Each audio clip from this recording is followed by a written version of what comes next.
Today, we're digging into a revolutionary idea, one that was born out of the absolute chaos of Victorian London. And believe me, this idea would go on to change how we build and live in cities forever. So, this was the critical question, right? The one facing London smack in the middle of the 19th century. You see, the city was kind of a victim of its own success. It was this global powerhouse, but it was slowly, and I mean slowly, grinding to a halt. Just try to picture it. The streets are just this tangled mess of horse-drawn carriages, carts, and thousands upon thousands of people. Everyone's stuck in what feels like a permanent traffic jam. Just getting from one side of the city to the other, it was a slow, filthy, and honestly, a pretty miserable daily ordeal. So what was clogging up the streets? Well, yeah, people and carriages, but also 1,000 tons of horse manure. And that wasn't a week. That was every single day. The city wasn't just congested, it was literally drowning in its own filth. The problem wasn't on the streets anymore, the problem was the streets themselves. Something drastic, something big had to be done. So what was the answer? What do you even do in a situation like that?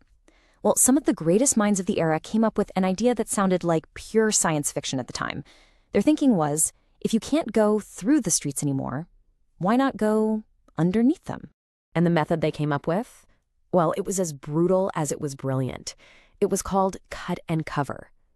See, instead of demolishing thousands of buildings to lay down new tracks, which would have been a nightmare, the engineers decided to just, dig up the roads themselves. The process itself was, pretty straightforward, even if it was totally monumental in scale.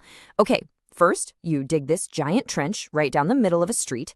Then, you line that trench with brick walls. After that, you build a massive brick arch over the top to make a tunnel. And finally, you just put the road back right on top as if nothing ever happened. Simple in theory, right? But in practice, it was an absolutely massive, city-disrupting undertaking. So after years of all that digging, all the disruption, and all the public debate, the impossible was about to happen. A whole new era for city living was ready to start, not on the streets, but deep, deep below them. And on this historic day, the world's very first underground passenger railway, the Metropolitan Railway, it opened its doors. Now, this initial line, it was only about 3.75 miles long, but it connected the major train stations of Paddington and Farrington. So, was it a success? Oh yeah, it was an overwhelming one. On its very first day, an incredible 30,000 people flocked to ride this new marvel of engineering. 30,000. That was a pretty clear sign that the public was more than ready for the future. Now, let's be honest. Those first rides, they were a total assault on the senses. The carriages were dimly lit by these flickering gas lamps, and because they were pulled by steam locomotives, the tunnels would just instantly fill up with smoke and soot. It was dark, it was loud, it was dirty. But you know what? None of that mattered because of one absolutely crucial thing. It was fast. A journey that used to take about an hour on those gridlocked streets above, it now took just 20 minutes underground. See, it wasn't comfort or cleanliness that won over the people of London. It was pure, unadulterated speed.